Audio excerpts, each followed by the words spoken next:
মৌমাছি পায়? কি আশ্চর্য বিষয় দেখতে। ফুলে ফুলে উড়ে উড়ে ঘুরে ঘুরে কত কষ্ট করে রৌদ্রের মধ্যে সব বাধা বিপত্তিকে সরিয়ে ফেলে কত সুন্দর করে কষ্ট সহ্য করে ওই ফুলের মধ্যে বসে ফুলের মধুটাকে সংগ্রহ করে। আর সেই ফুলের মধু সংগ্রহ করে চাকে এনে সুখ্যাতি করে মধুগুলোকে জমিয়ে রেখে চলে যায়। আর সেই মধু কিন্তু মৌমাছি পায় না। তাহলে মধু পায় কি? যাদের চাক ভাঙা ব্যবসা, যারা মধু ব্যবসা করে বিক্রি করে বাজারে, শিকারীরা ওই বাগানে গিয়ে চাকে কি করে, সুযোগ বুঝে তারা চাকে আগুন ধরিয়ে দেয়। চাকে যখনই আগুন ধরিয়ে দেয়, কিছু কিছু মৌমাছি পালিয়ে গেল তো পালালো, তা না হলে ওই আগুনে ঝলসে পুড়ে তারা মরে যায়। তাদের জিনিস তাদের পাওয়া হয় না। আর যারা জমিয়ে রাখলো তাদের ভাগ্যে কিছু নাই। আর যারা জমাতে পারলো না, ওই চাক ভেঙে মধুটাকে ভেঙে নিয়ে গিয়ে তারা মধু বিক্রি করে তারা রাজার রাজা হয়ে যায়। তাহলে ভেবে দেখো, এই জগতের সংসারে আমাদের কোনো দাম আছে মায়েরা? কোনো দাম নেই। তুমি শুধু খেটেই যাও না কি করছো? ছেলের ভবিষ্যৎ, মেয়ের ভবিষ্যৎ, ব্যাংকে টাকা জমাচ্ছি পরপারের জন্য, পরে কি হবে, বুড়ো হয়ে গেলে কি হবে। দেখো কত চিন্তা ভাবনা, কত রকম আমরা চিন্তা ভাবনা করে চলছি। কিন্তু তুমি কতক্ষণ আমাদের নিঃশ্বাসের বিশ্বাস আছে মায়েরা? কমলো দল জল জীবন টালো মালো ভজহু হরিপদ নীতি রে। গোবিন্দ দাস বললেন, পদকর্তা গোবিন্দ দাস, তিনি বলছেন আমাদের জীবনটা পদ্ম পাতার জলের মতো। বাবা, পদ্ম পাতায় জল দিলে বা কচু পাতায় জল দিলে জল স্থির থাকে?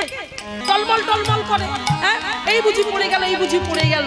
তা আমাদের জীবনটাও ওই পদ্ম পাতার জলের মতো, কখন থাকবে কখন যাবে আমরা কেউ জানি না। হরি হরি বল, রাধে রাধে। এই জগতের সংসারে কখন কার ডাক আসবে, কখন কার ডাক আসবে আমরা কিন্তু কেউ জানি না।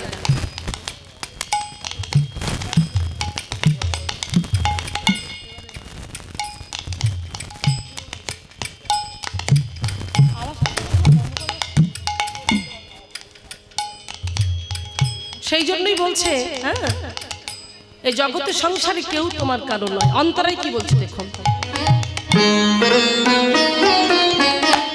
যার জন্য মর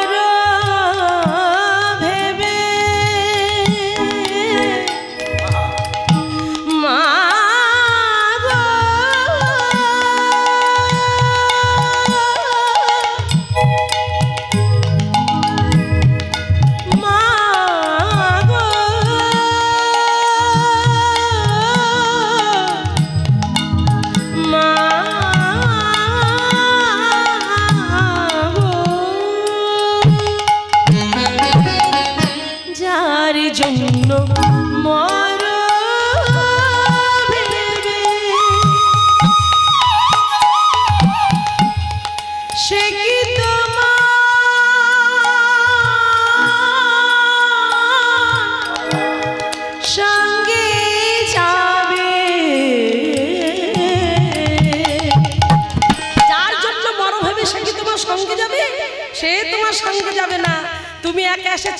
আমি একা এসেছি, প্রত্যেককে একা একা যেতে হবে। তুমি যাকে ভালোবাসো, আমার স্বামী, ওরে বাপ রে বাপ, স্বামী না এলে খাবো না, স্বামী না এলে ঘুমাবো না, ও স্বামীও তোমার সঙ্গে যাবে না। মায়েরা, হঠাৎ করে দেখছো তোমার স্বামী তোমার পাশে গল্প করতে করতে হঠাৎ করে গল্প, এই ভালো মানুষটা গল্প করছিল, করতে করতে হঠাৎ করে তারা সারা হঠাৎ স্ট্রোক, হঠাৎ করে মৃত্যু। যখনই মারা গেছে, গল্প করতে করতে মারা গেছে, বুঝতেই পারছে না। তখন স্ত্রী ডাকছে, কই গো, কি হলো, কথা বলো, কথা বলো। যখন বুকের কাছে কিভাবে ধাক্কা দিচ্ছে, কই গো কি হলো, আর সারা নেই, ভয় পেয়ে গেছে। ফ্ল্যাটে থাকে, পাশের ফ্ল্যাটের ছেলেদের ডেকে বলছে, ভাই দেখবে এসো, তোমার দাদা কথা বলছে না কেন। ছুটে গিয়ে ঘরের মধ্যে গেছে, গিয়ে দেখছে এই নারী ধরে বলছে, বৌদি দাদা তো নেই, দাদা তো নেই। রাত 12টা বাজে, তার দাদা মারা গেছে। ওই সময় তো শ্মশানে নিয়ে যাওয়া সম্ভব নয়। তাই বৌদিকে বলছে, বৌদি তুমি আজ রাত্রিকু দাদার পাশে থাকো, আমরা যে যার মতো ফ্ল্যাটে ঘুমিয়ে পড়ছি, কাল সকাল হলে কিছু একটা ব্যবস্থা করা যাবে। মায়েরা ভেবে বলুন, সেই আপনজন যার সঙ্গে একেবারে হলাই গলায় কথা হচ্ছিল, গায়ে গা রেখে কথা হচ্ছিল, হ্যাঁ, একই বিছানার মধ্যে কথা হচ্ছিল, একই বালিশে মাথা দিয়ে কথা হচ্ছিল। এই স্বামী যেই মরে গেল, যেই বললো ছেলেরা যে আজ রাতটুকু থাকো, কি মা থাকা যাবে? কেন থাকা যাবে না? কেন? মরে গেছে, তাই তো, ভূত হয়ে গেছে। এটাই তো ঘটনা। ঘটনা তো এখানে এতক্ষণ যতক্ষণ ব্যাটারি ঠিক ছিল, যতক্ষণ আমিটা ঠিক ছিল, ব্যাটারি ঠিক ছিল, ব্যাটারির চাপ ছিল, ততক্ষণ খুব গপ্প হলো, ততক্ষণ কি ভালোবাসার কথা, প্রেমের কথা হলো, কত সুন্দর মনের কথা হচ্ছিল। আর যেই ব্যাটারি শেষ, যেই বন্ধ হয়ে গেল, অমনি ভূত হয়ে গেল। তখন ভয় পেয়ে গেল। তখন স্ত্রী আর স্বামী ধারে কাছে যাচ্ছে না, একা ভয় পাচ্ছে। বাবা ভাই তোমরা চলে যাও না, তোমরাও থাকো আমার সঙ্গে। ভেবে দেখেন, এবারে একটু অনুভব করুন, এই জগৎ সংসারে কে কার? হ্যাঁ, যার জন্য মরো ভেবে সে কি তোমার সঙ্গে যাবে? শেষের দিন যখন তোমাকে বাঁশের দোলাই করে, বাঁশের খাটিয়ায় করে নিয়ে যাবে, সঙ্গে স্বামীও যাবে না, বাবা যাবে না, মা যাবে না, সন্তান যাবে না, আত্মীয় পরিজন কেউ যাবে না। কে যাবে? যাকে তুমি অবহেলা করেছো, যাকে প্রতিদিন ওই সকালে বেলা 1টা-1.5টার সময়, 12টার সময় গিয়ে নকুলদানা লাগাও, সে তোমার সঙ্গে যাবে। সে কে? বলো হরি, বলো হরি, বলো হরি। গানের ব্যাখ্যাগুলো জানতে হবে, কি বলছো। গান তো সবসময় শুনছে, এই গানটা সবসময় বাজছে, কালী পুজো মানে এই গান সবসময় বাজবে, যতক্ষণ না মা বিসর্জন হবে, তাই তো। সেই জন্য বলছে, যার জন্য মর ভেবে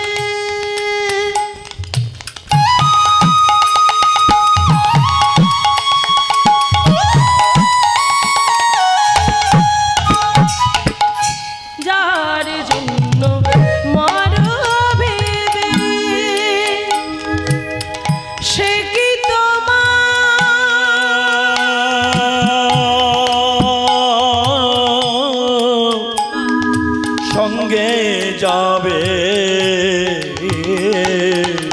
সেই প্রেয়সী দেবে ছাড়া। সেই ভালোবাসার মানুষটা যখন তুমি চলে যাবে, সেই প্রেয়সী ছড়া দেবে। ওই জায়গায় ছড়া না দিলে অশুদ্ধ হয়ে থাকবে। কি দেবে? কি দিয়ে ছড়া দেবে মায়ের না? গোবর জল। হরি বল, গোবর জল দিয়ে। তাই বলছে, সেই প্রেয়সী দেবে ছাড়া অমঙ্গল হবে বলে ভেবে দেখ মন কেউ কারো নয়, মিছে ভুলে ভ্রমণদানে ভেবে দেখ মন কেউ। হৃদয় গৌর প্রেমানন্দ একবার হরি বল, হরি বল। ভেবে দেখ মন কেউ।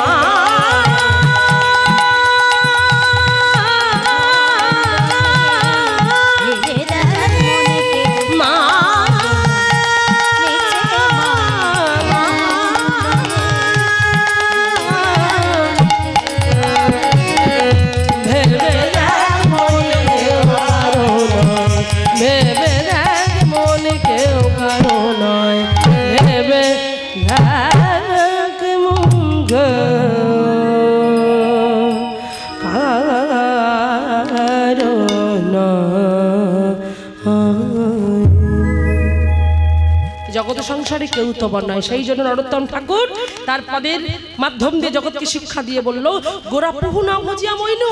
সত্যি আমি মরে গেলাম, হ্যাঁ, কেন করলাম না? আমি আগেই সব কথা গানের মাধ্যমে কথাগুলো বলা হয়ে গেছে, এই পদের মাধ্যমে সেই কথাগুলো ফুটিয়ে তুলছে। কি বলছে দেখো, কেন? কারণ আমি আপন আসলটাকে চিনতে পারলাম না, আমি ধনকে চিনতে পারলাম না, অধনকে চিনলাম, অধনকে যত্ন করলাম, যেটা থাকবে না তাকে যত্ন করলাম। অধনে যত্ন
বলছে গো, আমি অধনে যতন করি ধনতে আগিনু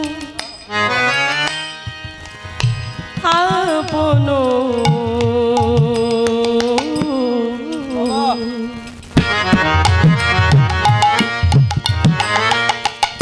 কর্ম দোষে আপনে ডুবে। ব্যাখ্যাটা কি বলছে দেখো, আমি অধনকে যত্ন করলাম আর ধনকে ত্যাগিলাম। যারা ভাবছে রান্না বান্না করে যাব, কীর্তন হয় যা হয় হোক, কিন্তু এটা জানছে না এই কীর্তনটা প্রতিদিন হবে না, বছরে একবার এই দিনটা আমাদের জীবনে আসবে। তাহলে এটাকে অধন ভাবছে। আর যে সংসারে নিত্য নিত্য মুখ বুজে পড়ে আছে, যে সংসারে এত জ্বালা দেয়, যে সংসারে এত কষ্ট দেয়, যে সংসারের কালিমা মারতে মারতে মারতে মারতে পাগল হয়ে যাচ্ছে, ওটাকেই ধন ভেবে পড়ে আছে, ওটাকেই আপন ভেবে পড়ে আছে। হ্যাঁ, কমিটির দাদা ভাইরা কত কষ্ট করে হরিবাসরটাকে ধরে রেখেছে, তারা ছাড়েনি। কাল অত বড় একটা ঘটনা ঘটে গেল, তবু তারা এই হরিবাসরটাকে চালিয়ে যাচ্ছে। ধন্যবাদ, ওদের চরণে আমার শত কোটি কোটি দণ্ডবাদ প্রণাম। আর সেখানে দেখো এত সুন্দর গ্রামে কত আসন ফাঁকা পড়ে আছে, এখনো আসতে পারেনি কেউ। কারণ কি? তারা অধনটাকে ভালোবেসেছে, ধনটাকে নয়। তারা মাকে ভালোবাসে। যদি তারা মাকে ভালোবাসতো, যদি তারা ভগবানকে ভালোবাসতো, যদি আমার রাধারানীকে ভালোবাসতো, তারা সব কিছুর মায়াকে উপেক্ষা করে চলে আসতে পারত।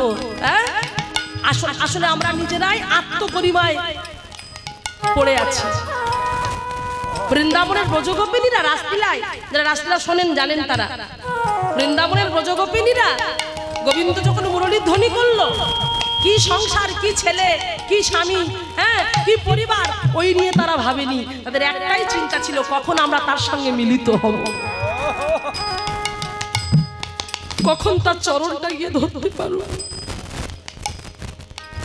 কখন তাকে ভালোবাসতে পারব, কখন তাকে নিজের করতে পারবো, কখন একবার জড়িয়ে ধরবো, কখন একবার আলিঙ্গন করব, কখন একবার তার চরণটা ধরে চুম্বন করব। সবাই পারে না গো মা। এসব করার জন্য ভাগ্য চাই, স্বীকৃতি চাই। স্বীকৃতি না হলে হবে না। হ্যাঁ, এগুলো স্বীকৃতি না হলে কোনোদিন হয় না। তার কাছে যেতে জানতে হয়, তার কাছে বসতে হয়, সময় দিতে হয়। সন্ধ্যেবেলা করে সিরিয়াল দেখলে তার কাছে যাব না। আপনারা ভালো, আমি আপনাদের বলছি না, আমি আমাদের ওখানকার কথা বলছি। সন্ধে হলেই তো সিরিয়ালে মুখ গুজে পড়ে থাকে। ভালো ভালো সিরিয়াল কখন হবে, টাইমে, টাইম টু টাইম, 6টা থেকে 6:30, 6:30 থেকে 7টা, আবার 7টা থেকে 7:30, একের পর সিরিয়াল। তো এত ভালো ভালো সিরিয়াল হলে ভগবানের কাছে যাবে কখন? হ্যাঁ, তো সেই জন্য অধনকে যত্ন করলাম। সীতা দেবীও তাই করেছিল। সীতা দেবী অধনকে যত্ন করলাম, ধনকে ত্যাগ করে দিল। হ্যাঁ, বনবাসে তিনি 14 বছরের জন্য বনবাস ছিল। প্রভু শ্রী রামচন্দ্র, সীতা আর লক্ষ্মণ ঠাকুর তিনজনে যখন বনবাসে আছেন, হঠাৎ করে আমার সীতা দেবী দেখলেন সম্মুখে দিয়ে একটা কি যাচ্ছে, সোনার হরিণ। আচ্ছা ভেবে দেখুন, সোনার হরিণ কখনো যেতে পারে? সোনার হরিণ অর্ডার দিয়ে বানাতে হয়, তাই তো? সেই সোনার হরিণ কোথায় থাকে? লোকের শোকেসে থাকবে।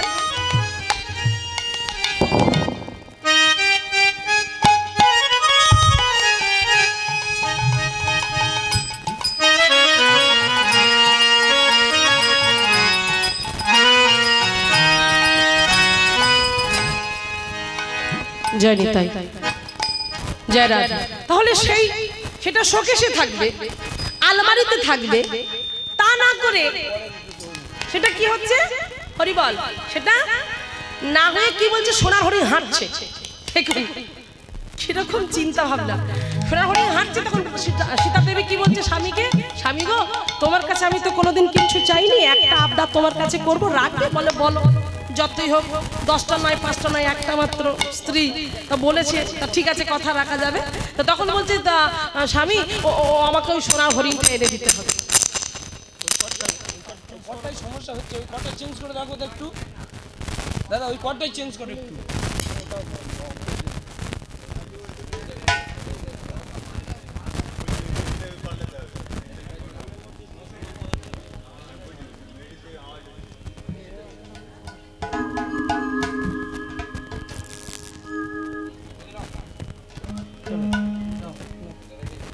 হ্যালো, জয় নিতাই, জয় রাধে, জয় রাধেশ্যাম, হরে কৃষ্ণ। মায়ের একবার উলুধ্বনি করুন তো দেখি, নিতাই গৌর প্রেমানন্দ, একবার হরি বল, হরি বল। বাহ, বেশ, বাহ। আচ্ছা এবার বলুন তো, মাঝে মাঝে ভুলে যাই কোন জায়গায় ছিলাম আমরা? সোনার হরিণ। হ্যাঁ, এবার স্বামীকে বলেছে, স্বামী আমার সোনার হরিণটা চাই, আমি তোমার কাছে কিছু আবদার করি না, ওই একটা জিনিস আবদার করেছো, ওই আবদারটুকু অন্তত তুমি মেটাও। তাহলে ভেবে দেখুন মায়েরা, ত্রেতা যুগে ভগবানকে প্রভু শ্রী রামচন্দ্র, তাহলে ত্রেতা যুগে ভগবান শ্রী রামচন্দ্র, সেই রাম হচ্ছে সীতা দেবীর কে কে স্বামী।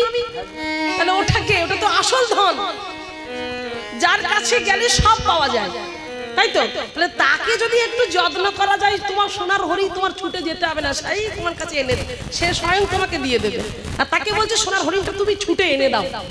হ্যাঁ দেখুন, সে সোনার হরিণ ছুটছে, প্রভু স্বামীকে বলছে, স্বামী তুমি একটু ছুটে গিয়ে দৌড়ে গিয়ে সোনার হরিণটা আমাকে এনে দাও। এইবারে দেখুন তাহলে কি হলো, সীতা দেবীর কত ভুল হলো, যে ধন, যে সোনা, এই আসল সোনাকে যত্ন করতে পারলো না, নকল সোনা ধরবে বলে আসল সোনাকে বের করে দিল। চিন্তা করা, যেই চলে গেল প্রভু রামচন্দ্র হরিণ ধরতে, আর অমনি বিপত্তি ঘটে গেল। সুযোগে ছিল কে? রাবণ। ব্রাহ্মণের বেশ ধরে ওই সীতা দেবীর কাছে এলো ভিক্ষাংদেহী, আর যেই ভিক্ষাংদেহী বলে ভিক্ষা চাইতে এলে দণ্ডিটা যেই পেরিয়ে গেল, ব্যাস সর্বনাশ হয়ে গেল। তাহলে এখানেই প্রমাণ পাওয়া যাচ্ছে, পদের মাধ্যম দিয়ে আমরা জানতে পারলাম, অধনে যতন করি ধন ত্যাগেন, আমার আপন কর্ম দোষে আমি আপনি ডুবি। তাহলে নিজের কর্ম দোষে আমি নিজেই ডুবে গেলাম, নিজেই মরলাম, এর জন্য কেউ দায়ী নয়। হ্যাঁ, এইবারে সেই জন্য বলছে যে সৎ সঙ্গ, আরো একটা লাইনে বলছে যে তোমরা এই সঙ্গটাকে ছেড়ো না, সৎ সঙ্গ করি অসতে বিলাস, তে কারণে লাগিল যে তোমার কর্মবন্ধ ফাঁস। তাহলে মায়েরা আমাদেরকে কি বলছে? সৎসঙ্গ করতে বলছে, অসৎ সঙ্গ ত্যাগ করতে বলছে। কারণ তুলসীদাস নিজে বলে গেছেন, কি বলেছেন? যে সৎসঙ্গ করো। আমরা সবাই জানি সৎসঙ্গে কোথায় বাস? সৎসঙ্গে নরকে বাস। হ্যাঁ, ও আমি ভুল বললাম, সৎসঙ্গে স্বর্গবাস, অসৎ সঙ্গে নরকবাস। তাহলে চলুন আমরা যেন যতক্ষণ থাকবো এখানে কিন্তু কোনো ভয় নেই, যতক্ষণ হরির আন্ডারে থাকবেন, হরির আয়ত্তে থাকবেন, ততক্ষণ কিন্তু কোনো চিন্তা নেই। সেই জন্য বলছে তুলসীদাস ভজনিয়া, তিনি বলছেন জিসকা জীবন মে, হাতে তালি দিয়ে হয়ে যাক তার সাথে, जिसको जीवन में मिला सत्संग है, उसको हर घड़ी आनंद ही आनंद है। जिसको जीवन में मिला सत्संग है, उसे हर घड़ी आनंद है।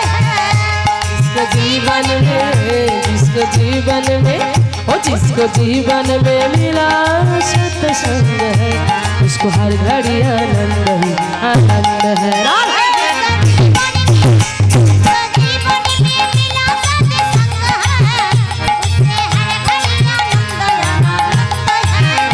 जिसको ईश्वर से जिसको ईश्वर से जुड़ा संबंध है, उसको हर घड़ी आनंद ही आनंद है।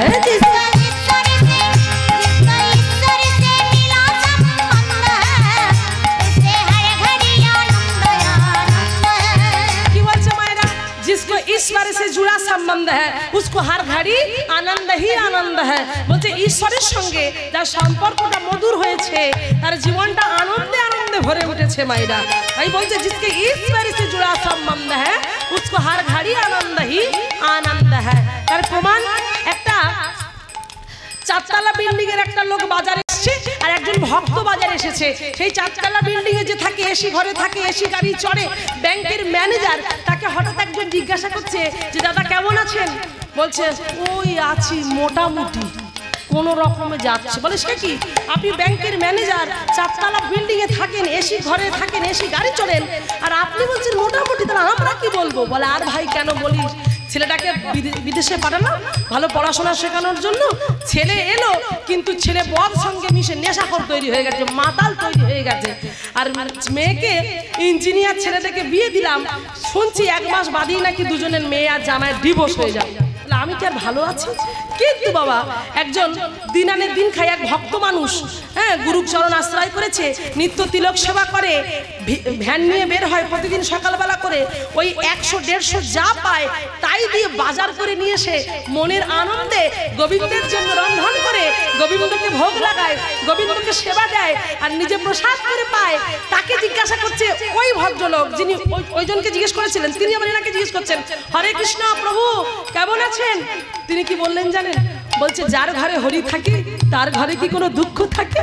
তার ঘরে কোনো চিন্তা থাকে না। তাই আমার মতো খুশি জগতে কেউ নাই। তার মানে কি হলো, এই গানের কথাটা ওখানে অ্যাডজাস্ট হলো। কি বলছে দেখো, জিসকো ঈশ্বরে সে, জিসকো মানে যার ভগবানের সঙ্গে সম্পর্কটা ঠিক থাকে সে কোনোদিন দুঃখে থাকতে পারে না।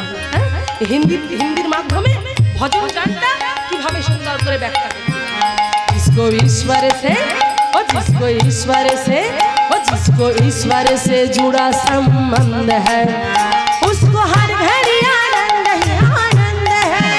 जिसको ईश्वर से मिला संबंध है उससे हर घड़ी आनंद आनंद है। তাই আনন্দটা আমরা সবাই মিলে ভাগ করে নিয়ে আসুন। প্রত্যেকে একটু হেমদণ্ড বাহু তুলে মাইরা, হ্যাঁ বাবারা দাদা ভাইরা সবাই মিলে একসাথে বলবো, বলো হরে কৃষ্ণ কৃষ্ণ কৃষ্ণ হরে হরে, हरे राम राम राम हरे हरे।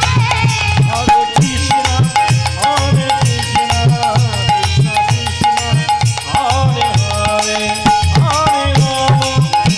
हरे राम राम राम हरे हरे। हरे कृष्ण হরে হৃদয় গৌর বলতে হরি বল। हरे हरे, हरे राम राम हरे हरे। हरे कृष्ण হৃদয় গৌর প্রেমানন্দ একবার হরি বল। हरे राम राम राम हरे हरे। তাই বললেন কি, কেন বা আছয় প্রাণে কি সুখ লাগিয়া, সুখ লাগিয়া নরতম দাসে কেন না গেল মরিয়া। গেল মরিয়া, ওগো নরতম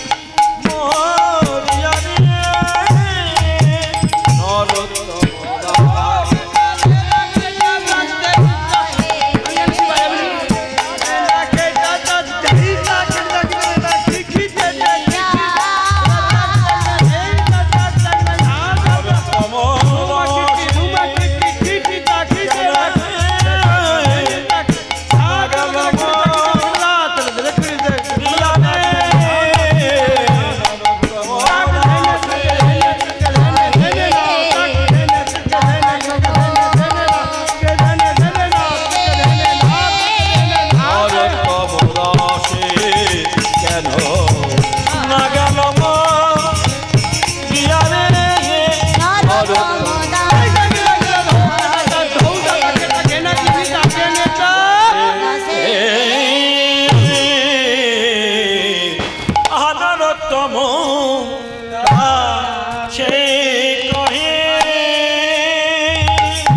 রাধে মায়েরা, এতক্ষণ ধরে আমরা নরোত্তম ঠাকুরের অপূর্ব সুন্দর একটি পদ শ্রবণ করেছি।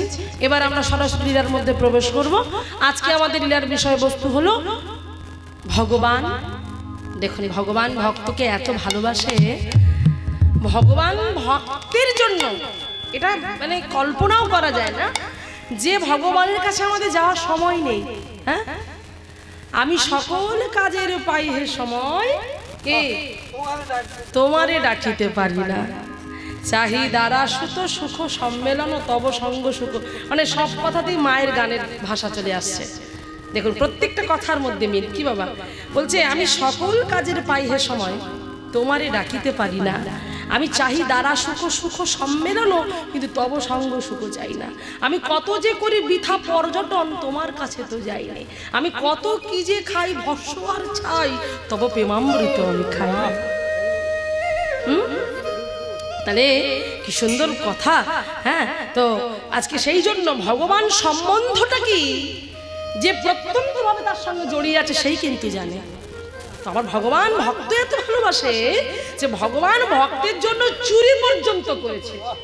চুরি চুরি চুরি মানে বোঝেন তো? হ্যাঁ, চুরি। তখন চুরি টুরি হতো না, এখন হয়, এখনো হয়। তো শীত কাটতো, মাটির ঘর থাকলে তার ঘরের ভিতর ঢুকে গিয়ে বাসনপত্র সব নিয়ে চলে যেত, সকালবেলা সব ফাঁকা, যে চুরি। তো ভগবানও চুরি করেছেন কার জন্য? ভক্তকে সঙ্গে নিয়ে তিনি চুরি করেছেন, ভক্তকে সঙ্গে নিয়ে তিনি চুরি করতে গিয়েছেন। তো আজকে আমরা সেই চুরির লীলা শুনবো। ভগবান চুরি করেছিলেন ভক্তকে সঙ্গে নিয়ে, ভক্তকে এত ভালোবাসতেন, ভক্ত ছাড়া তিনি কিছু জানতেন না। তাই আজকে সেই লীলা আমরা শ্রবণ করবো। চলুন, সেই জন্য ভগবান বললেন ভক্ত আমার কি মাতা, হ্যাঁ, ভক্ত আমার পিতা, ভক্ত আমার গুরু, ভক্ত আমার নাম রেখেছেন তারপর বাঞ্ছা কল্পতরু। হ্যাঁ, কি সুন্দর কথা দেখুন। ও গো ভক্ত আমার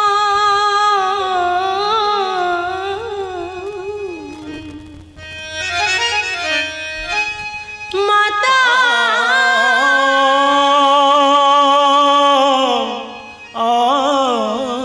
পিতা, ও গো ভক্ত আমার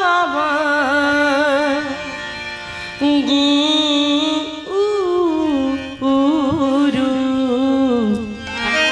ভক্তে তেরে খেছে না বাঞ্ছা কল্প তো।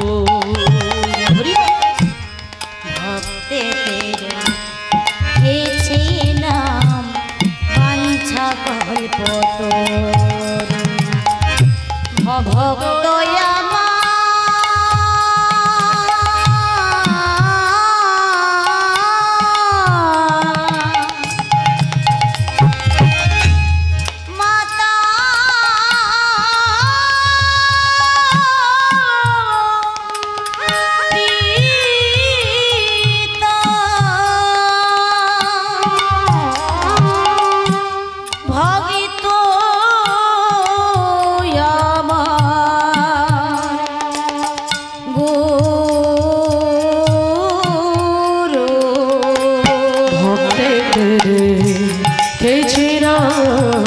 বাঞ্ছা কল্প তরু, ভক্তে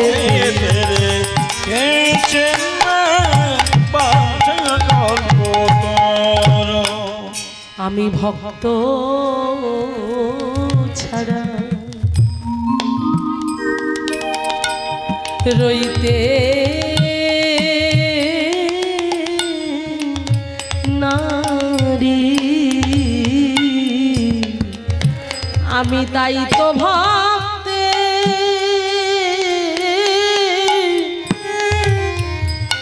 আমি তাই তো ভক্তে জড়ায়ে ধরি, আমি হরিবল হরিবল, আমি ভক্ত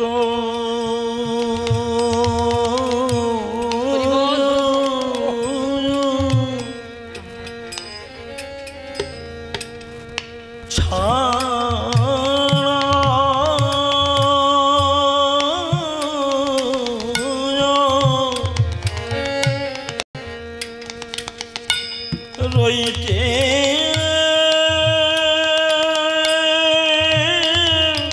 নারী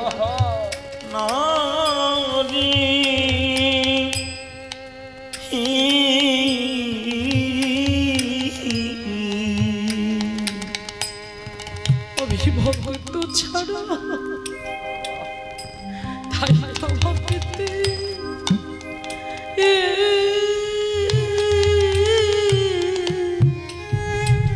তাই তো ভক্তি জড়ায় ধরি আমি ভক্ত ও ছাড়া রইতে নারী।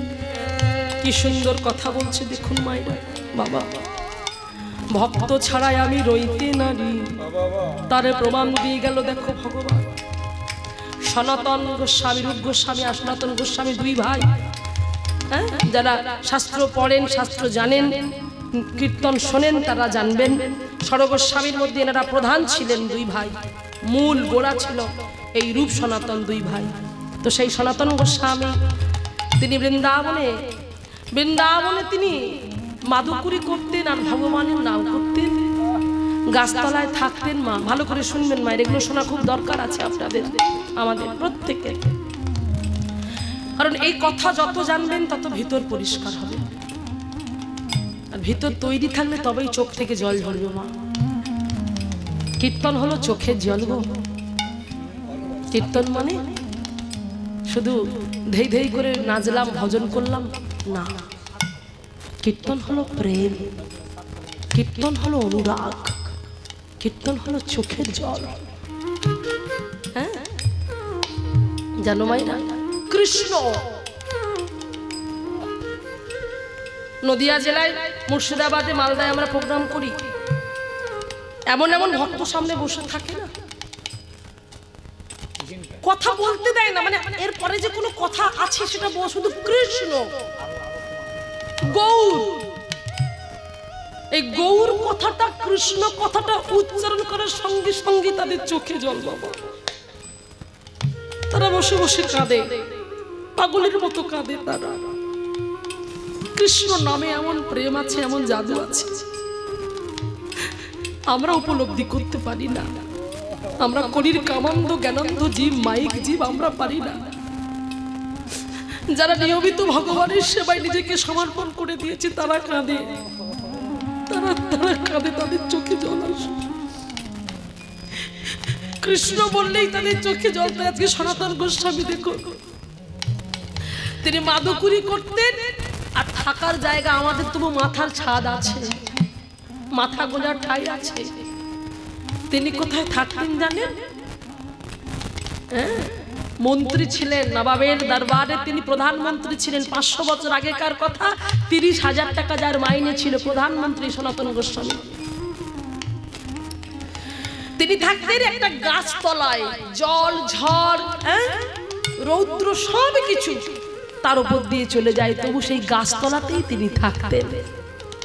তবে তিনি একানন্দ, তার সঙ্গে একজন থাকতো, আর সে থাকতে ভালোবাসতো তার সঙ্গে।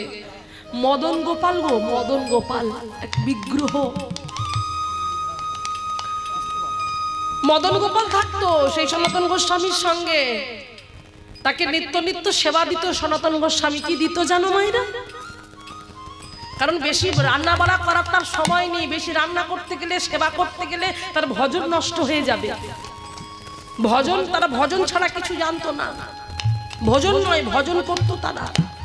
তাই প্রতিদিন তার মদন গোপালকে সেবা দিত, শুখা রুটি আর লবণহীন, মানে লবণ দেওয়া নেই, বিনা লবণ, শাক ভাজা, শুধু শাক ভাজা ভেজে আর ওই শুকনো রুটির সঙ্গে মেখে দিয়ে দিত, প্রতিদিন দিত, প্রতিদিন। তাই একদিনে মদন গোপাল আরে থাকতে পারল না। মদন গোপাল ওই সনাতন গোস্বামীর কাছে ছোট্ট বালক বেশে এসে ওই মদন গোপাল সনাতনকে জড়িয়ে ধরে বলে কেঁদে কেঁদে। মদন গোপাল বলছে, ওগো সনাতন, তুমি রোজ রোজ আমাকে শুখা রুটি আর লবণহীন শাক ভাজা দাও, আজকে যখন তুমি আমায় সেবা দেবে তুমি রুটি দিও, দুঃখ নাই, শাক ভাজাটাও দিও। তবে যখন তুমি শাক ভাজা দেবে তাতে একটু লবণ মাখাইয়ে দিও, কারণ প্রতিদিন এই বিনা লবণে শাক ভাজা খেতে আমার ভালো লাগে না। তাই যখন তুমি শাক ভাজা দেবে একটু লবণ মাখিয়ে আমায় দিও, আমি তৃপ্তি করে পাবো। যেই এই কথা বলেছেন থাকতে পারলেন না সনাতন। সনাতন থাকতে না পেরে ভগবান মদন গোপালকে বলছে, দেখো মদন গোপাল, তোমার যদি এতই ভালো মন্দ খাবার শখ, তোমার যদি এত রাজকীয় ভাবে থাকার শখ, তবে তুমি আমার মতো গরিব দুঃখী কাঙালির কাছে কেন এসেছো? কি গো, আমার তো থাকার ঘর নেই, আমি তো ভালো জায়গায় থাকতে পারি না, আমি তো গাছতলায় থাকি, আমার মাথার উপর ছাদ নাই, বৃষ্টি ঝড় রৌদ্রের তাপে কত কষ্ট করে আমি থাকি, আমার সঙ্গে তোমাকেও থাকতে হয়, তার মানে তোমার কত কষ্ট হয়। এর থেকে প্রমাণ হয় তুমি আমার কাছে কত কষ্টে আছো। আমি তোমাকে ভালো মন্দ খেতে দিতে পারি না, আমি তোমাকে সেবাটা ঠিকঠাক ভাবে দিতে পারি না, তাই তুমি এখান থেকে চলে যাও,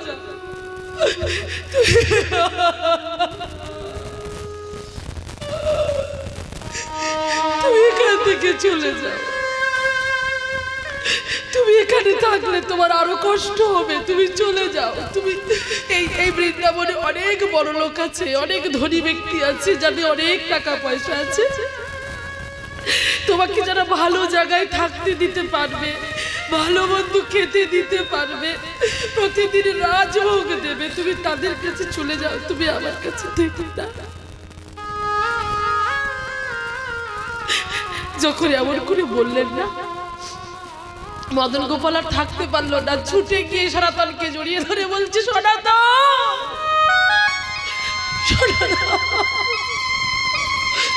আমাকে চলে যেতে বলো না গো, আমাকে চলে যেতে বলো না, আমি তোমাকে ছেড়ে থাকতে পারবো না। কেন পারবে না, কেন পারবে না বলে সনাতন? জগতে অনেক মানুষ আছে, জগতে ভক্ত আছে, কিন্তু এমন করে আকুলতা ব্যাকুলতা প্রেম দিয়ে ডাকবার মতো ভক্ততে জগতে নাই সনাতন। তাই তোমার মতো ভক্তকে ছেড়ে তো আমি কোথাও যাব না, তুমি আমাকে যেতে বলো না, তুমি আমাকে তাড়িয়ে দিও না, তোমাকে ওই লবণ মাখিয়ে শাক ভাজা দিতে হবে না, তুমি যেমন করে আমাকে শাক ভাজা দাও, ওই লবণহীন আর শুকনো রুটি আমি খাবো, তুমি আমাকে তাই দিও নি। তাই গৌর প্রেমানন্দ একবার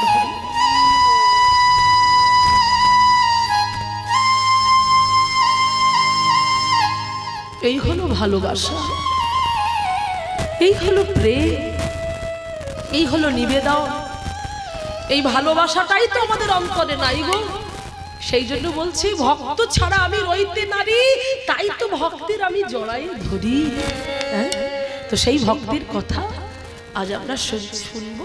5 বছরের একটা ছেলে, যার অন্তরে ছিল ভগবানের প্রতি প্রেম, ভগবানের প্রতি ভালোবাসা, সে কেমন করে আজকে ভগবানকে পেল, আজ আমরা শ্রবণ করব। ভগবান ভক্তের জন্য চুরি করেছিল, সেই লীলা আজ আমরা শুনতে বসেছি।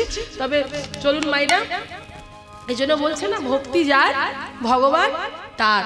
হ্যাঁ, ভক্তের ভক্তি যত ঊর্ধ্বগামী হবে, ভগবানের করুণা ঠিক ততটাই নিম্নগামী হবে, তাই তো? ভক্তি যার ভগবান তার। একটা গান আছে না, অপূর্ব সুন্দর একটা গান। কি গান? মায়ের গান। আবারও মায়ের গান দেখুন, যেখানে বলছে ভক্তিটা কেমন হতে হবে, প্রত্যেকের ভক্তিটা কেমন হওয়া দরকার, কেমন হওয়া উচিত। দেখুন কি বলছে, ভক্তি আমার ধূপের মতো, ধূপের মতো, ধূপের মতো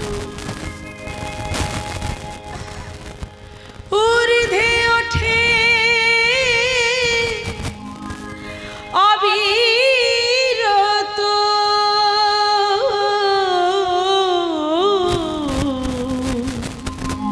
ভক্তি আমার ধূপের মতো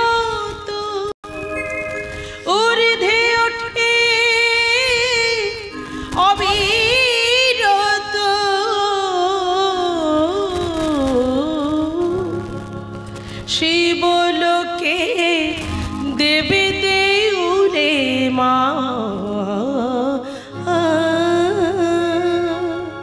শিবলোকে দেবে দেউলে মার শ্রীচরণ পরশিতে পরশিতে পরশিতে মা গো, শ্যামা নামে লাগিল আগুন,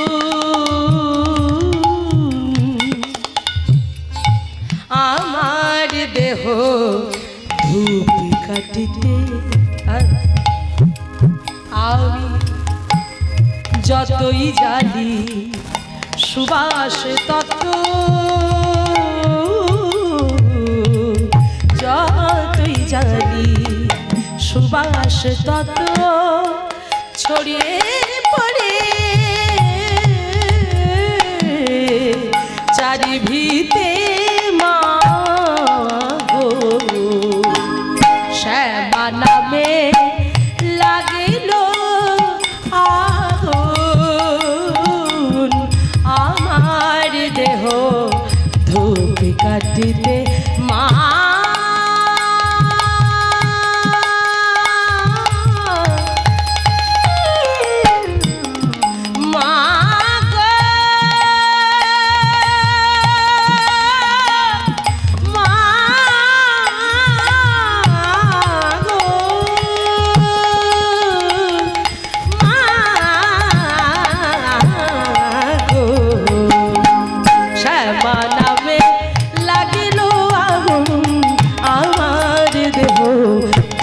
কাটিতে, শ্যামা নামে শ্যামা নামে শ্যামা নামে নামে শ্যামা লাগিল আগুন, আমার দেহ ধূপ কাঠিতে। জয় মা, জয় রাজ। তাই আজকে দেখুন মাইটা কি হলো, সে যে বলছে ভক্তি আমার ধূপের মতো। ভক্তিটা কেমন হওয়া উচিত না, ধূপের ধূপের মতো না। ধূপ শুধু কাটি নিয়ে এসে রেখে দিলে হবে না, কি করতে হবে? জ্বালাতে হবে। আর জ্বালালে কি হয়? ধোঁয়া বের হয়। সেজন্য বলছে আমাদের প্রত্যেকের ভক্তি যেন ওই ধূপের ধোঁয়ার মতো হয়। ধূপের ধোঁয়া কোন দিকে যায়? নিচের দিকে না উপরের দিকে? ঊর্ধ্বগামী। হ্যাঁ, তো সেই জন্য বলছে ভক্তি যেন আমাদের হয় ঊর্ধ্বগামী। আর ভক্তি ঊর্ধ্বে না গেলে ভগবানের কাছে যাবে কি করে? পৌঁছাবে? হ্যাঁ, হরি হরি বল। ধূপের ধোঁয়া যেমন ওপরে যায়, ভগবানের চরণের কাছে যায়, ঠিক তেমন করে ভগবানের কাছে গিয়ে তার সৌরভে ভরিয়ে দেয়। তোমার ভক্তিটা ওরকম ধূপের ধোঁয়ার মতো হতে হবে। ভক্তি আমার ধূপের মতো ঊর্ধ্বে ওঠে অবিরত, শিবলোকে দেব দেউলে মার শ্রীচরণ পরশিতে। সেই ভক্তিটা নিয়ে যেন আমরাও এগোতে পারি। আর সেই জন্য সরাসরি লীলার মধ্যে প্রবেশ করছি। মায়েরা চলেছে দু ভাই হেমদণ্ড বাহু তুলে, নদিয়া নবদ্বীপের দুই ছেলে গো। নাম কি মায়েরা বলবে? কে তারা? তারা আমার নিতাই চাঁদ, আমার গৌচাঁদ। হ্যাঁ, দুই ভাই হেমদণ্ড বাহু তুলে চলেছে, নাচতে নাচতে চলেছে। কেমন করে মায়েরা? আমরা বলবো, আমি বলবো, আপনারা বলবেন, তাহলে ভালো লাগবে। ঠিক আছে, সবাই মিলে একসাথে বলবো, একসাথে গাইবো। কেমন করে কি বলবো? একবার হাত তুলুন তো দেখি সবাই মিলে। বাহ, তবে এই কজনের মধ্যে তবু হাত উঠছে না এক দুজনের। এখানে তো ফাঁকি দেবো, মানে এখানে সব ফাঁকা, আমি সবাইকে দেখতে পাচ্ছি। তো ভিড় ভাড়টা হলে বোঝা যায় না, কিন্তু সবাইকে দেখা যাচ্ছে। যাদের হাত আছে তুলুন, যাদের নেই তোলার দরকার নেই। সবাইকে তো ভগবান হরিবল হরিবল। একটু পিছন দিক থেকে বাবা, সবাই মিলে বলবো, একসাথে বলবো। কি বলবো? এই হাত তোলা হলো তো, এবার হাতে তালি দিয়ে বলবো। গৌরাঙ্গ গৌরাঙ্গ গৌরাঙ্গ হে, জোরে বলো। তালে তালে, হ্যাঁ তালে তালে চলবে এটা। এই দেখো, গৌরী গৌরী গৌরী গৌরী গৌরাঙ্গ হে, জোরে বলুন।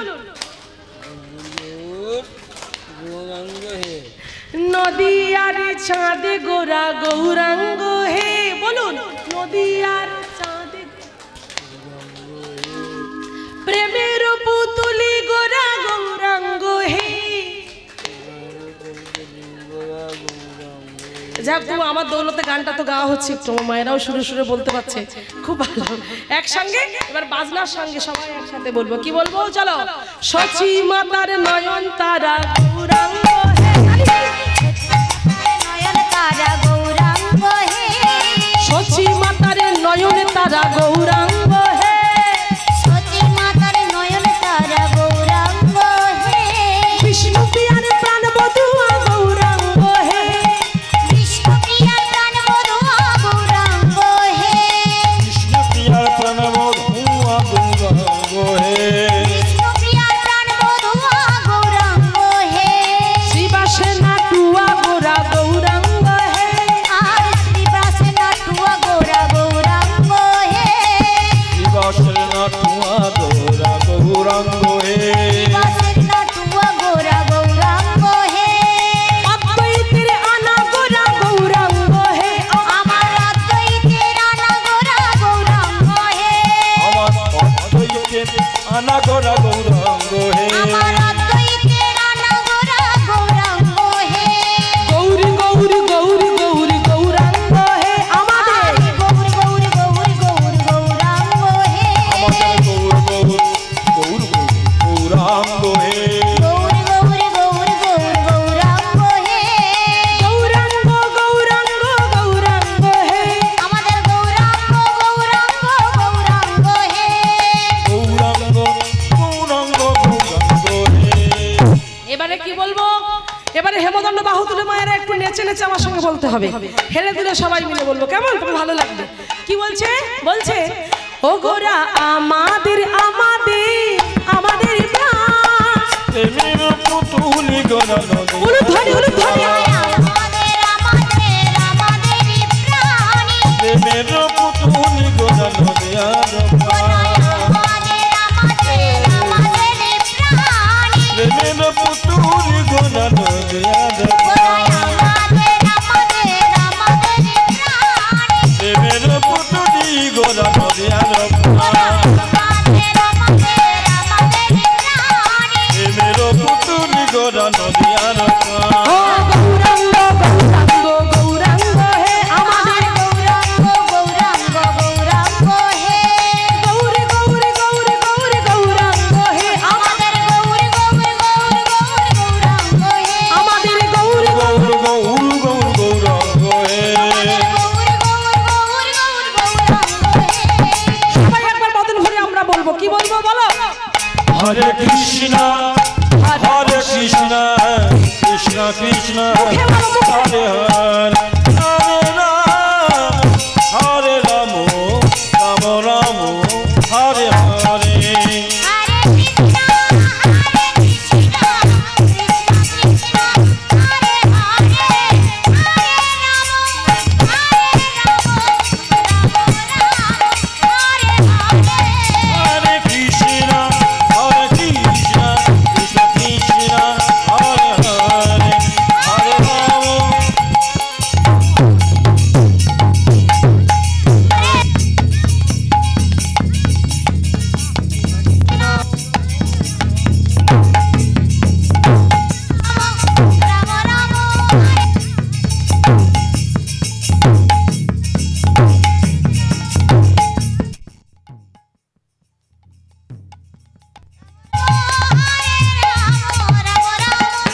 উলুধ্বনি উলুধ্বনি, হরে কৃষ্ণ কৃষ্ণ কৃষ্ণ বিদায় গৌর প্রেমানন্দে একবার হরি বল হরি বল।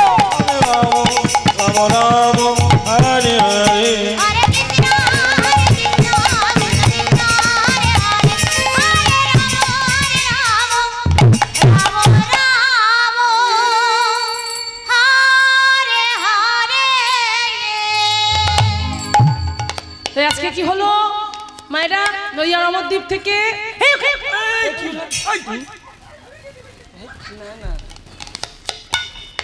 এখানে নয়, পুরী ধামে পুরী ধামে এমনি টেনশনে আছে সবাই। এমনি একটা ভয় কাজ করছে, তার উপর আমি ভয় দেখিয়ে দিচ্ছি, এটা কেমন কথা? না গো, এটা অভিনয়। শোনো, নদিয়া নবদ্বীপ থেকে দুই ভাই এলো তো, নিতাই আর গৌর। তোমার তখন তার গাড়ি ছিল না, তো এখন আমরা ট্যুরের বাস পাচ্ছি, সেই বাসের সিট বুক করছি, একেবারে জানলার ধারে সিট নিচ্ছি, সামনে সিট নিয়ে 2 সিট নিয়ে আমরা আনন্দ করতে করতে যাচ্ছি। সেই সময় কি আর অত গাড়ি ঘোড়া ছিল? গাড়ি ঘোড়া চল ছিল না। এখন গাড়িতে করে গিয়েও তো হাঁটুয়ে ব্যথা, পায়ে ব্যথা, হাঁটু নামতে পারি না গাড়ি থেকে। কিন্তু ওই 2 ভাই, হ্যাঁ, অল্প বয়স 2 ভাই নিতাই আর গৌর, দুজনে নদিয়া নবদ্বীপ থেকে পুরীধামে এসেছে। তাহলে ভেবে দেখো মায়েরা, তাহলে কত সময় লেগে গেছে হেঁটে আসতে। এখানে আনুমানিক ধরা হচ্ছে যে নদিয়া নবদ্বীপ থেকে পুরীধামে হেঁটে আসতে প্রায় 2.5 থেকে 3 মাস সময় লেগে গেছিল। আর এবার এসে যদি দেখতে পাই সেই পুরীধামের চূড়া, তাহলে হবে না? তাই তো ওই তো এটাই হচ্ছে ঘটনা। মানে হঠাৎ করে বলেছি তো, সেই জন্য ভয় পেয়ে গেছেন। হরি বল। হ্যাঁ, আজকে দেখুন, এবারে যখন ওই 2 ভাই সেই চূড়া দেখতে পেল, চূড়া দেখতে পেয়ে গৌরকে বলছে নিতাই, এই ভাই দেখ দেখ, আমরা তো এসে গেছি, তা খুব ভালো হলো, আর ব্যস্ত হবার কোনো কারণ নেই, আয় আয়, আমরা বরং 2 ভাই একটু এখানে বসে বিশ্রাম করে যাই, তারপর জগন্নাথ দর্শন করব। ঠিক আছে মায়েরা, মন্দির লীলাটা কিন্তু খুব সুন্দর লীলা। এবারে যখন 2 ভাই একটা গাছের তলায় গিয়ে বসে বিশ্রাম করছেন, বিশ্রাম করতে করতে হঠাৎ করে নিতাই মানে গৌর সুন্দর একটা পাথর, শ্বেত পাথর দেখতে পেল। আর সেই শ্বেত পাথরে লেখা আছে বড় বড় অক্ষরে একটা ভক্তের নাম, যে নামটা হলো ভক্ত মাধব দাস। কি নাম বললাম? ভক্ত মাধব দাস, বড় বড় অক্ষরে লেখা আছে। সেই লেখাটা দেখতে পেয়ে তখন মহাপ্রভু চিন্তা হলো, এখানে তো কোনো বেদির উপরে এমন নাম লেখা নেই, তবে ওই বেদিটার উপরে কেন ওই নামটা লেখা আছে? ওনার জানতে ইচ্ছা করলো যে এই মাধব দাসটা কে, সেটা আমাকে জানতে হবে। বলছে, দাদা এই মাধব দাস সম্পর্কে আমি জানতে চাই। দাদা বলে, দেখ তুই যেখানে আমি সেখানে, কি করে বলবো মাধব দাসটা কে? এখানে যদি কাউকে দেখতে পাই তাকে জিজ্ঞাসা করব। ঠিক আছে, এই কথা বলতে বলতে এমন সময় দেখলেন এক বৃদ্ধা মা লাঠি হাতে আসছেন। তো বৃদ্ধামাকে দেখে নিতাই বলছে, গৌর ওই দেখ দেখ এক বৃদ্ধামা আসছে, চ ওনাকেই জিজ্ঞাসা করে, উনি যদি কিছু জেনে থাকে। হ্যাঁ, এই বলে 2 ভাই মনের আনন্দে ওই বৃদ্ধামার কাছে এসে দাঁড়িয়ে বলছে, ও মা, মা প্রণাম। অপূর্ব সুন্দর কণ্ঠস্বর, এমন কণ্ঠস্বর এর আগে কখনো শোনে নাই বৃদ্ধামা। তাই কাছে এগিয়ে এলো, লাঠি হাতে এগিয়ে এসে দেখছে 2 ভাইয়ের বদন পানে, বাবা বাবা, অপরূপ সুন্দর, অপরূপ রূপ লাবণ্যে চারিদিকে আলোয় আলোকিত হয়ে যাচ্ছে। কে তোরা? তোদের নাম কি রে? বল বল, কে তোরা? কোথা থেকে আসছিস? আহা হা, মরি মরি, বল না তোদের নাম কি? সঙ্গে সঙ্গে নিতাই চাঁদ বললেন, আমি নিতাই চাঁদ, আর ও আমার ভাই গৌর চাঁদ। বাবা বাবা বাহ, ভারী মিষ্টি নাম যে, খুব সুন্দর নাম। তা কোথা থেকে আসছিস? দেখে তো মনে হয় এখানকার লোক নোস। বলছে, না না, আমরা সেই নদিয়া নবদ্বীপ থেকে আসছি। বাহ বাহ বাহ, তা কি জিজ্ঞাসা করতে চাইছিস আমাকে? আয় আমার কাছে আয়। বলছে, মা তুমি কি বলতে পারো ওই যে শ্বেত পাথরে লেখা আছে ভক্ত মাধব দাস, এই মাধব দাসটা কে? তুমি একটু বলতে পারো মা? তখন বৃদ্ধা মা বলছে, মাধব দাস, ওরে বাবা, এ তো অনেক বড় ভক্ত রে, আহা, যার জন্য জগন্নাথ চুরি পর্যন্ত করেছিল। কি বলছো তুমি? হ্যাঁ রে, চুরি পর্যন্ত করেছিল এই মাধব দাসের জন্য। তাহলে তো শুনতে হবে এই মাধব দাসটা কে। ও মা, তুমি আমাদের একটু শোনাবে? যে নিশ্চয়ই শোনাবো। আয় 2 ভাই আমার কোলে বসতো দেখি। এই বলে 2 ভাইকে কোলে বসিয়েছে। এবার 2 ভাইকে কোলে বসিয়ে এবারে মা আমার, হ্যাঁ, সেই বৃদ্ধা মা গল্প শোনাচ্ছেন। তাহলে আসুন আমরাও শুনে নিই এই মাধব দাস কে ছিল। 5 বছরের একটা ছেলে, তার অন্তরে এমন ভক্তি ছিল যে জগন্নাথ চুরি করেছিল তাকে সঙ্গে নিয়ে। তাই চলুন সেই ভক্তির কথা আমরা শুনে নিই। তাহলে মায়েরা, শুনছে কারা?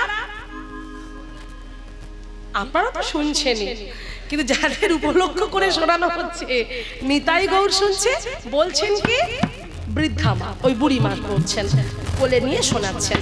এবারে চলুন আমরা শুনে নিই। ওগো সনাতন দাস নামে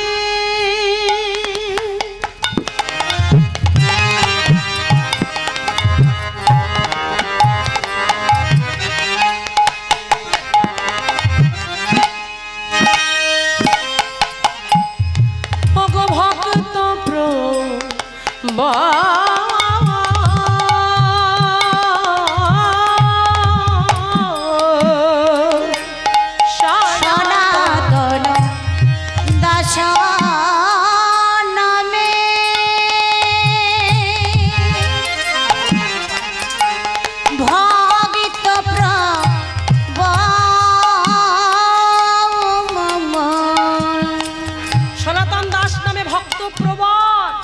আর সেই সোনাপানের স্ত্রী তার নাম কি?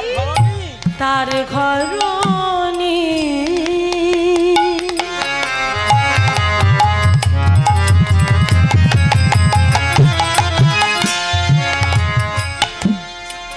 নাম তার পদ্মাবতী।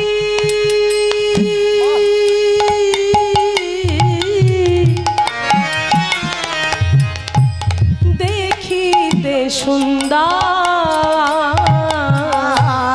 তার ঘরণী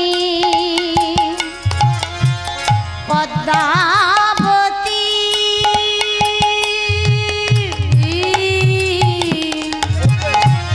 দেখিতে সুন্দর।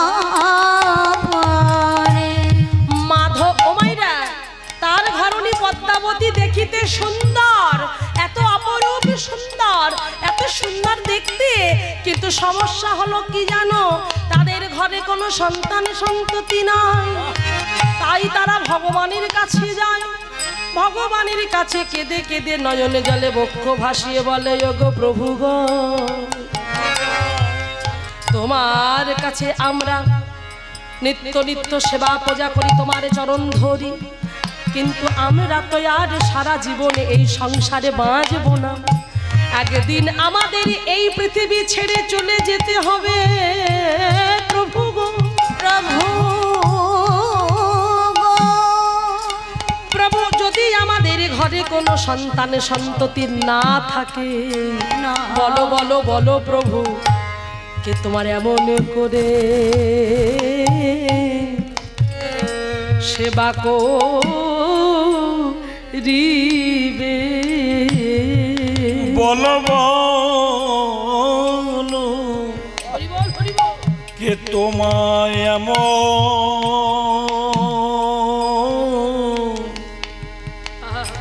প্রভু গো,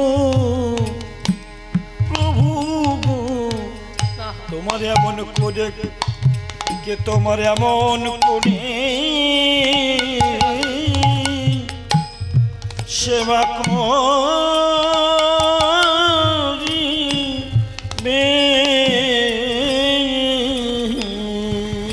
যখন নয়নে জলে বক্ষ ভাসে, দুইজনে স্বামী স্ত্রী কাঁদছে, ভগবানকে জানাচ্ছেন, হে প্রভু কৃপা করো, করুণা করো, তুমি তো কৃপাময়, তুমি তো দয়াময়, আজ পর্যন্ত কোনো ভক্ত তোমার কৃপা থেকে বঞ্চিত হয় নাই, একবার তুমি কৃপা করে একটা সন্তান দাও প্রভু, সন্তান দাও।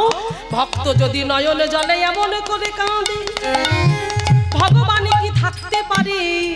ওমা ভগবান একটা জায়গায় দুর্বল, সেটা হলো ভক্তের চোখের জল। তাই ভক্ত যখন চোখের জল নিয়ে ভগবানের কাছে দাঁড়িয়ে দাঁড়িয়ে কাঁদছেন, ভগবান আর থাকতে পারলেন না, ভগবান ভক্তের প্রতি কৃপা বাড়ি বর্ষণ করলেন। তাই শুভ দিনে শুভক্ষণে জানো এক পুত্র সন্তানের জন্ম দিল। তাই এখানে কি বলছে? মাধব নামেতে